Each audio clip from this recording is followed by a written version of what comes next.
امام احمد بن حنبل کی موت کا وقت تھا، وہ کہتے ہیں شیطان آ گیا، ابلیس کہنے لگا میری طرف دیکھو، میں تمہارا اصل رب ہوں، میں تمہیں تکلیف میں نہیں چھوڑ سکتا، فلاں فلاں فلاں۔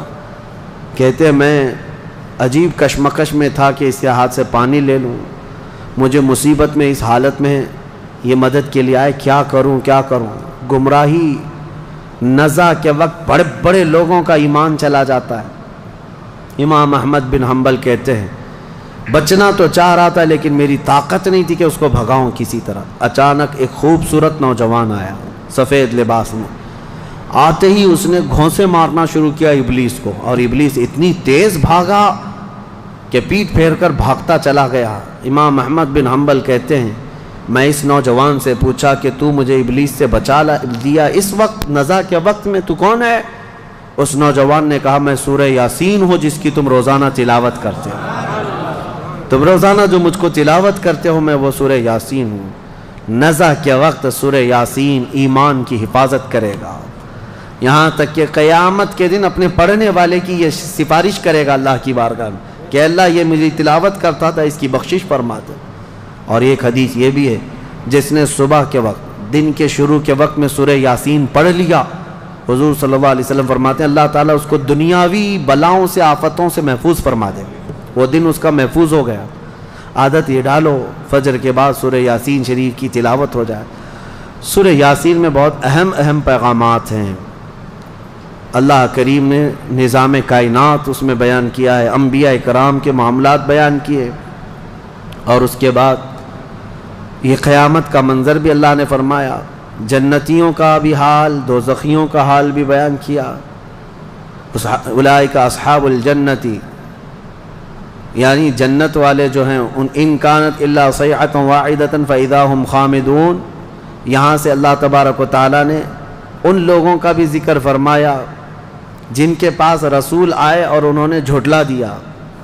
یا حسرۃ علی العباد ما یأتیہم من رسول الا کانوا بہ یستہزئون، یہ بندوں پر بڑا افسوس ہے کہ جب کبھی ان کے پاس کوئی رسول آتا تو مذاق اڑاتے تھے۔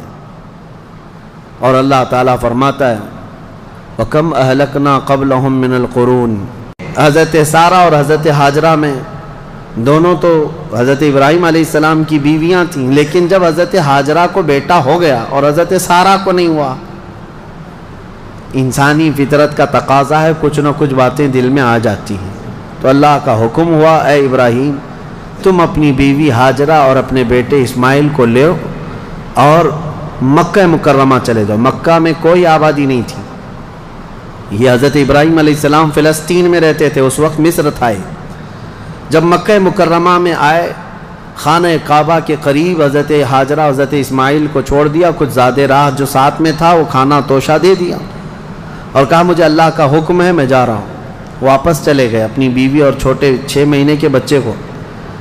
یہی تو یادگاریں ہیں حضرت ہاجرہ کے پاس، جب کھانا پانی سب ختم ہوا تو وہ اپنے بیٹے کی پیاس کے لیے پانی ڈھونڈنے نکلیں، پھر صفا مروہ پہاڑیوں پر دوڑتی رہیں 7 چکر، پھر اسماعیل علیہ السلام کے قدموں کے نیچے سے زمزم پانی کا یہ چشمہ نکلا، اور یہ جو تاریخ ہے۔ اس کے بعد پھر حضرت ابراہیم علیہ السلام لوٹ آئے جب اسماعیل علیہ السلام جوان ہو چکے تھے۔ اب اللہ تعالیٰ نے حکم فرمایا اے ابراہیم تم اپنے بیٹے کی قربانی دے دو۔ ایک تو 100 سال کے بعد بیٹا دیا گیا ہے، لیکن اللہ تعالیٰ فرماتا ہے کہ تم اس کو اللہ کی راہ میں قربان کر دو۔ نبی کا خواب سچا خواب ہوتا ہے، عام لوگوں کی طرح نہیں۔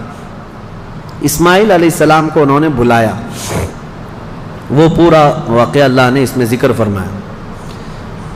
ارشاد فرماتے ہیں انی ارا فی المنام انی اذبحک، بیٹا میں نے خواب میں دیکھا ہے کہ میں تجھے ذبح کر رہا ہوں، اللہ کے نام پر قربان کرنا ہے۔ فانظر ماذا تری، بتا کیا کرنا چاہیے۔ مشورہ ہے باپ کس سے؟ بیٹے سے۔ قال یا ابت افعل ما تؤمر ستجدنی انشاء اللہ من الصابرین۔ اسماعیل علیہ السلام چھوٹے ہیں اور عرض کرتے ہیں ابا جان آپ کو جس چیز کا حکم دیا گیا ہے وہ کر گزریے، انشاءاللہ آپ مجھے صبر کرنے والا پائیں گے۔ بیٹا یہ نہیں ہے کہ بھاگ جائے کہ باپ میرا چھری لے کے بیٹھا ہے، اللہ کے نبی۔ اور اس کے بعد لے کر کے چلے حضرت ابراہیم علیہ السلام. پہلے تو یہ روایت میں ہے کہ انہوں نے 100 اونٹ ذبح کی ہے اس خواب کے لیے. دوسرے دن بھی 100 اونٹ ذبح کیے. پھر یہی حکم آیا تو تیسرے دن اسماعیل علیہ السلام کو لے کر کے آئے مینا کی وادیوں کے پاس. اور وہاں جب پہنچنے لگے حضرت ہاجرہ بھی تھیں پیچھے پیچھے. ابلیس آیا، شیطان آیا، ابراہیم علیہ السلام سے کہنے لگا اتنے سالوں بعد تو بیٹا ہوا اور تم ذبح کرنے لے جا رہے ہو، تمہیں ہو سکتا ہے وہم ہو، چھوڑ دو اس کو، پھر تمہیں بچہ نہیں ہو سکتا.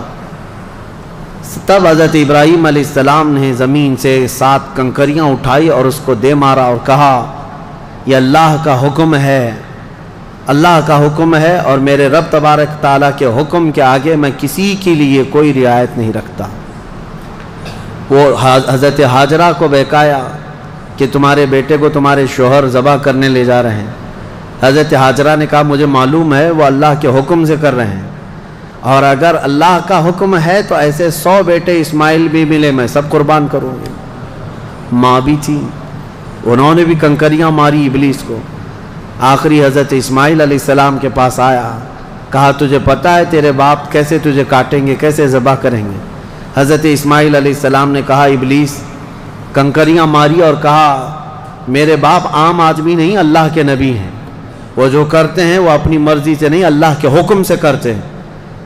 سب جگہ سے مایوس گیا ابلیس لعین. آج بھی وہاں 3 پتھروں کو جو حاجی کنکریاں مارتے ہیں وہ انہی بزرگوں کی نشانی ہے، انہی 3 بزرگوں کی نشانی ہے. اب جب لٹایا حضرت ابراہیم علیہ السلام نے تو کس طریقے سے اسماعیل علیہ السلام خود عرض کرتے ہیں کہ ابا جان اپنی آنکھوں پر پٹی ڈال لیجیے آپ، کہ مجھے کاٹتے ہوئے دیکھ کر، خون دیکھ کر باپ کی محبت غالب نہ آ جائے اور کہیں آپ اللہ کے حکم کے خلاف نہ ہو جائے. آپ چھری روک لیں، آپ آنکھوں پہ پٹی ڈال لیں اور میرے ہاتھ پیر کو رسی سے باندھ دیں کہ میں تڑپتا نہ دیکھیں آپ. ایسے ہی ہوا، حضرت ابراہیم علیہ السلام نے پٹی ڈال لی آنکھ پر اور ان کے ہاتھ پیر باندھ دیے گئے. یہ ذبح کرنے کا وقت ہے. بھلا کیا رب تبارک و تعالیٰ بھی کسی کے عزیز کو ذبح کرنے کا حکم اس طرح دے گا؟ یہ تو امتحان تھا، امتحان تھا. حضرت ابراہیم علیہ السلام گردن پر چھری رکھتے ہیں لیکن وہ چھری چلتی نہیں، بڑی تیز چھری لائی تھی انہوں نے، چھری نہیں چلتی. روایات میں ملتا ہے کہ حضرت ابراہیم علیہ السلام نے اس چھری کو پتھر پر یوں مارا تو پتھر 2 ٹکڑے ہو گئے، کٹ کے 2 ٹکڑے ہو گیا، لیکن گلا نرم و نازک اس چھری سے نہیں کٹتا تھا. ایک بات یاد رکھو مسلمانوں، ہمیشہ چھری کی تاثیر ہے کاٹنا، آگ کی تاثیر ہے جلانا، لیکن ہمیشہ ایک بات یاد رکھیں، چھری کاٹے گی بھی، آگ جلائے گی بھی اس وقت جب اللہ کی مرضی ہوگی. ہمارا عقیدہ یہ ہے. تقدیر ہاں ان کی تاثیر ہے، یہ کام یہی کریں گے، لیکن اس کے ساتھ ہمارا عقیدہ یہ ہے اگر میرا مولا نہ چاہے تو پھر جتنی تیز چھری ہی کیوں نہ ہو نہ کاٹ سکے گی، جتنی تیز آگ ہی کیوں نہ ہو نہ جلا سکے گی. اور اگر مولا کی مرضی ہے تو پھر یہ چیزیں اپنا اثر دکھائیں گی، باقی ان کا اثر اللہ کی مرضی کے بغیر کچھ نہیں. چھری جیسی ہی گردن پر رکھی، اللہ کا حکم ہوا جبرائیل جاؤ جنت سے ایک دمبا لے کر جاؤ. میرے ابراہیم کا امتحان ہو گیا اور کامیاب ہوئے، ان کے بیٹے اسماعیل کو ہٹاؤ اور دمبا رکھو. جبرائیل امین علیہ السلام سب سے تیز سفر کرتے ہوئے دنیا میں 3 بار آئے ہیں، سب سے تیز. ایک اس وقت جب یوسف علیہ السلام کو ان کے بھائیوں نے کنویں میں ڈالا تھا، کنویں میں گرنے سے پہلے جبرائیل امین آ چکے تھے اور حضرت یوسف علیہ السلام کو پکڑ کر بٹھا چکے تھے. دوسرے جب ظالموں نے ابراہیم علیہ السلام کو آگ میں ڈالا تھا، ادھر سے وہ آگ میں پھینکے تھے، اس وقت جبرائیل امین اتر رہے تھے اور جبرائیل امین حضرت ابراہیم کی آگ میں جانے سے پہلے ہی ان کی مدد کے لیے آ چکے تھے. اور تیسرے یہ جب اسماعیل علیہ السلام کی گردن پر چھری رکھ چکے تھے، کون؟ ابراہیم علیہ السلام، اور چھری ہلانے سے پہلے جبرائیل امین آ کر کے ان کو اٹھا چکے تھے. وہ جبرائیل امین کی رفتار ہے جو میرے مصطفیٰ کے قدموں کا بوسہ دیا کرتے ہیں. یہ جبرائیل کی رفتار ہے جو رسول اللہ کے قدموں کا بوسہ دیتے ہیں. جو قدمہ رسول کا بوسہ لے کر سدرہ کا مکی اتنا تیز رفتار ہے تو میرے مصطفیٰ کی رفتار کا عالم کیا ہے؟ میرے عزیزو، اس کے بعد جب یہ دمبا ذبح ہو گیا، ابراہیم علیہ السلام نے پٹی نکالی، دیکھا بیٹا سلامت ہے، بکرا ذبح ہو گیا ہے۔ قرآن میں اللہ فرماتا ہے وَنَادَيْنَاهُ أَن يَا إِبْرَاهِيمُ قَدْ صَدَّقْتَ الرُّؤْيَا إِنَّا كَذَلِكَ نَجْزِي الْمُحْسِنِينَ، ہم نے پکارا اے ابراہیم، تم نے ہمارے حکم کو سچ کر دکھایا اور ہم ایسے ہی اچھا کرنے والوں کو بدلہ دیتے ہیں۔ وَفَدَيْنَاهُ بِذِبْحٍ عَظِيمٍ، پھر ان کو لقب دیا گیا کہ وہ ذبح عظیم ہے۔ کیا ہے؟ ذبح عظیم۔ اب یہاں پر ایک مسئلہ ہے یہودیوں کا۔ یہودی جو ہے اتنے سالوں سے اسی گھن چکر میں ہیں، وہ یہ نہیں مانتے قربانی ہوئی ہے، قربانی ہوئی ہے یہ مانتے ہیں، ابراہیم علیہ السلام نے اپنے بیٹے کی قربانی کی ہے یہ مانتے ہیں، لیکن وہ اسماعیل علیہ السلام نہیں تھے، وہ اسحاق علیہ السلام تھے، کیونکہ ان کے باپ ہیں اسحاق علیہ السلام کی اولاد میں ہے نا یہ لوگ بنی اسرائیل، تو کہتے ہیں جو ذبح ہوئے تھے وہ اسحاق علیہ السلام تھے، اسماعیل علیہ السلام نہیں تھے۔ وہ اسی پٹی پڑھاتے ہوئے اتنے سال ان کے گزر گئے۔ میں ایک آیت پڑھتا ہوں جس سے پتہ چلے گا آپ کو کہ حضرت اسماعیل علیہ السلام حضرت ابراہیم کے بڑے بیٹے تھے، پہلے وہی تھے، اور جو پہلا بیٹا تھا اسی کی قربانی ہوئی ہے، یہ بات پکی ہے۔ جیسے کہ حضرت ابراہیم علیہ السلام کی یہ دعا قرآن میں الحمدللہ الذی وہب لی علی الکبر اسماعیل و اسحاق، تمام تعریفیں اس اللہ کے لیے جس نے بڑھاپے میں مجھے اسماعیل دیا اور اسحاق دیا، یعنی حضرت سارہ سے پھر حضرت اسحاق بھی پیدا ہو گئے بعد میں، لیکن پہلے کون پیدا ہوئے؟ حضرت اسماعیل۔ اب دوسری بات یہ بھی ہے کہ حضرت سارہ کو بیٹا نہیں تھا، تبھی تو حضرت ہاجرہ سے نکاح ہوا اور بیٹا ہوا، اس کے بعد پھر حضرت ابراہیم مکہ چھوڑ کر کے آئے۔ یہ سارے معاملات کیوں ہوئے؟ اس لیے کہ حضرت سارہ سے کوئی اولاد نہیں تھی، ہاں بعد میں حضرت سارہ سے حضرت اسحاق علیہ السلام پیدا ہوئے۔ بہرحال یہ فیصلہ تو قیامت کے دن ہوگا، لیکن میرے آقا صلی اللہ تعالیٰ علیہ وسلم نے حدیث پاک میں ارشاد فرمایا انا ابن الذبیحین، میں دو ذبیحوں کا بیٹا ہوں، میں دو ذبیحوں کا بیٹا ہوں۔ یہ کیا مطلب ہے اس حدیث کا؟ حضور پاک صلی اللہ تعالیٰ علیہ وسلم کے والد حضرت عبداللہ جو حضور کی ولادت سے پہلے انتقال کر چکے ہیں، بچپن میں یہ اتنے بیمار ہوئے تھے کہ حضرت عبد المطلب حضور صلی اللہ علیہ وسلم کے دادا، انہوں نے یہ خانہ کعبہ میں یہ نظر کر لیا تھا کہ میں اپنے اس بیٹے کے قربانی دوں گا۔ کس کی؟ حضور صلی اللہ علیہ وسلم کے باپ حضرت عبداللہ کی۔ پھر جب ان کی طبیعت صحیح ہو گئی تو حضرت عبد المطلب نے 100 اونٹ ذبح کیے تھے، جان ذبح نہیں کی جاتی، قربانی کے بدلے 100 اونٹ ذبح کیے تھے۔ اسی طرح حضرت اسماعیل علیہ السلام کے بدلے میں بھی حضرت ابراہیم علیہ السلام نے کیا کیا تھا؟ 100 اونٹ ذبح کیے تھے۔ تو حضور فرماتے ہیں میرے باپ بھی ذبیح ہیں، میرے دادا اسماعیل بھی ذبیح ہیں۔ تو ذبیح کا لفظ کس کے لیے آیا ہے؟ اسماعیل علیہ السلام کے لیے آیا ہے۔ لہذا دنیا جو بھونکتی ہے بھونکنے دو، میرے مصطفیٰ نے فرمایا ذبح عظیم اسماعیل علیہ السلام ہی تھے، اسماعیل علیہ السلام ہی تھے۔ اللہ کریم ان واقعات سے ہمیں درس کی توفیق عطا فرمائے۔ وہاں پر حضرت اسماعیل علیہ السلام کی ان آداب کو دیکھ کر شاعر نے بہت اچھے انداز میں کہا ہے کہ یہ مکتب کی کرامت تھی کہ فیضان نبوت تھا، سکھائے کس نے اسماعیل کو آداب فرزندی۔ حضرت اسماعیل علیہ السلام نے چوں چرا تک نہیں کہا تھا کہ کیوں لے جا رہے ہیں، کیا کرنا ہے، کچھ نہیں، وہ گھر کی تربیت تھی حضرت ابراہیم علیہ السلام کی۔ اتنا ہی نہیں، یہ دونوں نبیوں کے ساتھ بڑی آزمائشیں ہوئی ہیں، بہت سارے امتحانات ہوئے ہیں، ان کو وطن چھوڑنا پڑا ہے، ان کو آگ میں ڈالا گیا ہے، ان کی اولاد کی قربانی بھی ہوئی ہے، اور اس کے علاوہ حضرت اسماعیل علیہ السلام کی جب شادی ہوئی تب بھی ایک بڑی آزمائش ہوئی ہے۔ وہ کسی اور موقع پر عرض کروں گا کہ شادی کر کے جس عورت کے ساتھ رہ رہے تھے حضرت اسماعیل علیہ السلام، وہ بھی ایک قربانی ہے۔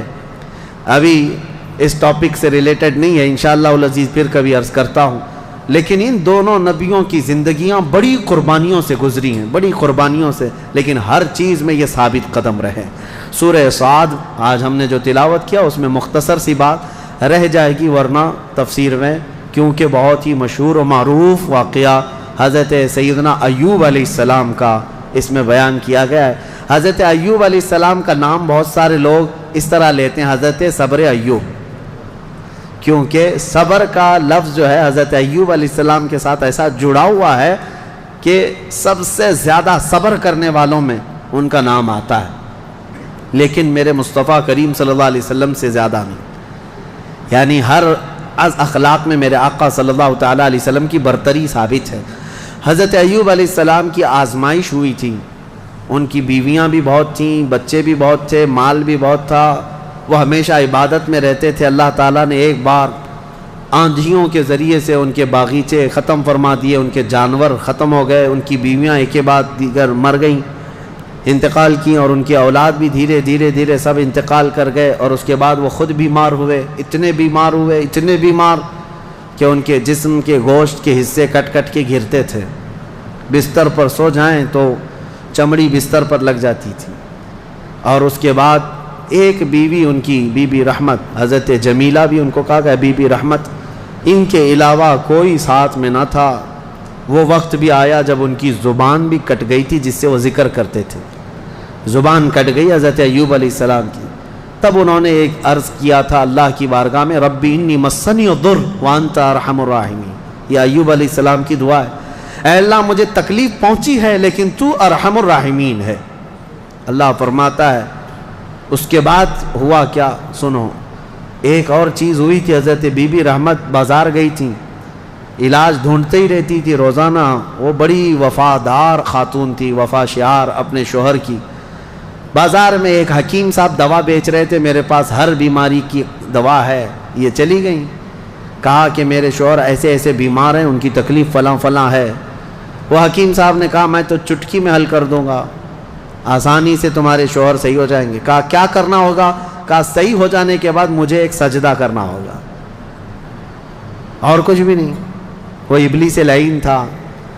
خواتین، عورتیں یہ بڑی بھاؤک ہوتی ہیں، جذباتی ہوتی ہیں، ان کو اپنی فیملی سے لگاؤ ایسا ہوتا ہے، اسی لیے آج باباؤں کے چکر بھی سب سے زیادہ عورتیں ہی لگاتی ہیں۔ صحیح میں کہہ رہا ہوں کہ عورتیں جانا بند کر دیں تو باباؤں کی دکانیں بند ہو جائیں، نہیں چلیں گی دکانیں، کیونکہ اور ایڈورٹائز بھی میں دیکھتا ہوں بابا لوگ دوسرے کسی عمل کا ایڈورٹائز کرتے ہی نہیں، پیپر میں بھی ایڈورٹائز آتا ہے تو سب سے زیادہ یہی ہے کہ مرد کو مٹھی میں کیسے رکھنا ہے، یہ اٹریکٹیو عمل ہے، کیونکہ ہر عورت آئے گی اور ہر عورت کو یہ چاہیے کہ شوہر میرا مٹھی میں رہے۔ اور پھر دوسرا عمل یہ بھی ہے کہ کیسے شوہر اپنی بیوی سے دور ہو جائے، یہ شوہر کی اماں ساس کا عمل ہے، اس کو بھی یہی چاہیے۔ اور بابا انہی دو عورتوں کے بیچ میں کھیلتا رہتا ہے، ایک کو محبت کی تعویذ دیتا ہے، ایک کو نفرت کی دیتا ہے، اور ہر 8 دن پر وہ چکر کاٹتی رہتی ہیں۔ عورتوں کے جذبات کمزور بھی ہیں، کمزور ہیں، ان کا بچہ بیمار ہو جائے تو یہ نہیں دیکھتی کہ کس کے پاس جانا ہے، جس نے بھی تھوڑا مشورہ دے دیا یہاں جاؤ چلی جائیں گی۔ ایسا نہ ہو، ایمان والی خواتین بنو، ورنہ تم میں اور بھینس میں کوئی فرق نہیں، بھینس ہر جگہ منہ ڈال دیتی ہے، اس کو یہ نہیں پتہ ہوتا ہے کہ کس چیز کو وہ کھا رہی ہے۔ بچہ تمہارا ہے یقیناً۔ بعض عورتیں وہ بھی ہیں جو اپنے بچوں کی صحت کے لیے کبھی کسی درخت کو جا کر کے ناڑا باندھ کر کے آ گئیں، کہیں تالا لگا کر کے آ گئیں، کہیں کسی پتھر پر تیل ڈال کر کے آ گئیں، سب کیا کیا ہوا ہے، یہ ہو بھی رہا ہے۔ کیوں؟ ان کو کوئی مشورہ دیتا ہے چلی جاتی ہیں۔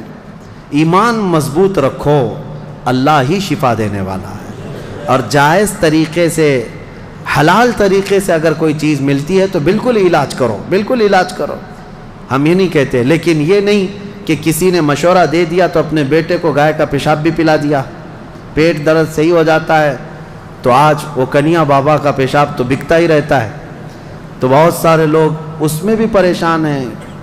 پہلے تو ڈائریکٹ گائے کا لیتے تھے، اب پاکٹ میں آ رہا ہے تو لوگوں کو ایسا لگنے لگا کہ شاید اب کچھ اس میں اپ گریڈ ہو گیا ہے پیشاب، اور یہ صحیح میں دوا کا کام کرتا ہوگا، کیونکہ آج یہاں دیکھ رہے پوری دنیا ہنس رہی ہے، آپ ہی نہیں، پوری دنیا ہنس رہی ہے، پورا عرب، امریکہ، اور جس کی یہ اقتدا کرتے ہیں پیچھے بھاگتے ہیں، یورپ بھی ان پر ہنستا ہے کہ یہ گوبر اور پیشاب کے پیچھے کیسی ہے قوم۔ ہاں کبھی اس کو کوہ نور بتا دیں، کوئی کینسر کا علاج بتا دیں، کورونا کا علاج بتا دیں، عقل سے کچھ نہیں ہے۔ لیکن میں اپنی عورتوں سے کہنا چاہتا ہوں، تمہیں کوئی بھی اس طرح کا مشورہ دے تو بھاگ مت جانا، ابلیس یہاں پر الگ الگ لباس میں ہے، الگ الگ لباس میں ہے، ہزاروں رہزن ہیں لباس خضر میں یہاں۔ حضرت بی بی جمیلہ، بی بی رحمت آئیں اپنے شوہر کے پاس، کہیں مبارک ہو تمہارا علاج مل گیا، ایک بڑے حکیم صاحب ہیں وہ علاج کر دیں گے۔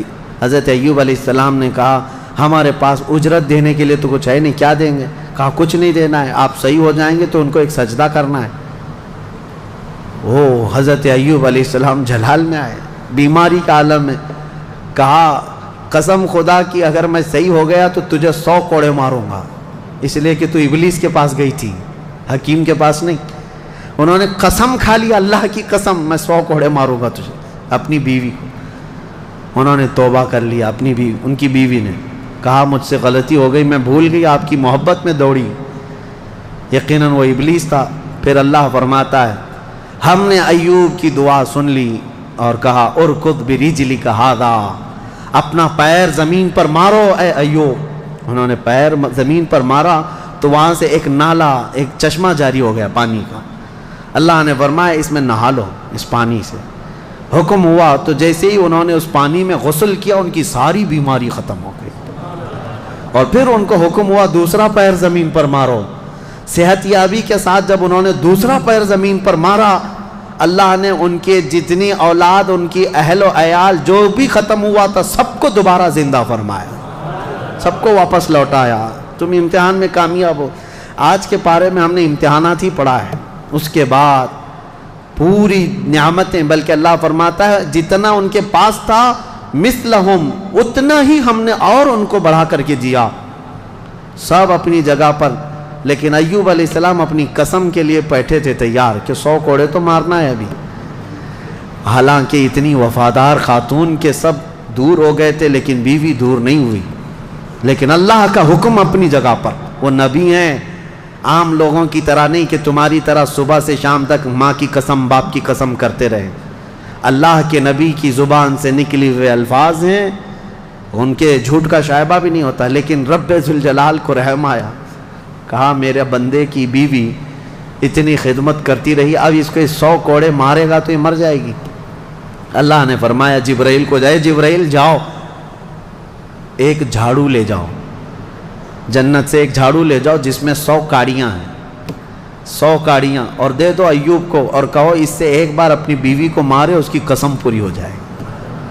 اللہ نے فرمایا خذ بیدک ضغثا فاضرب به ولا تحنث، لو اس جھاڑو کو۔ حضرت ایوب علیہ السلام نے وہ جھاڑو لے کر کے ایک بار مارا، اور پھر اللہ نے فرمایا اب تمہاری قسم کا کفارہ نہیں، تم نے جو قسم کھایا تھا وہ قسم پوری ہو گئی۔ لیکن اللہ کے نبی نے قسم پوری کی۔ آپ کے لیے ایسا نہیں ہے، آپ نے اگر اپنی بیوی کے لیے ایسی قسم کھائی تو جھاڑو مت اٹھاؤ، ہاں، کیونکہ وہ اللہ کا حکم تھا قرآن میں۔ تم نے اگر کوڑے کی قسم کھائی تو کوڑا بعد میں پڑے گا، پولیس پہلے آئے گی۔ ویسی قسم کھاؤ بھی مت، اس لیے کہ ایسی اجازت بھی نہیں ہے، ایسی اجازت بھی نہیں ہے۔ بہرحال اللہ تبارک و تعالیٰ خوشحالیاں عطا فرمائے۔ رب کریم ہمیں قرآن عظیم کی تفسیر اور اس کے مفاہیم سے عمل کرنے کی توفیق عطا فرمائے۔ وآخر دعوانا ان الحمد للہ رب العالمین۔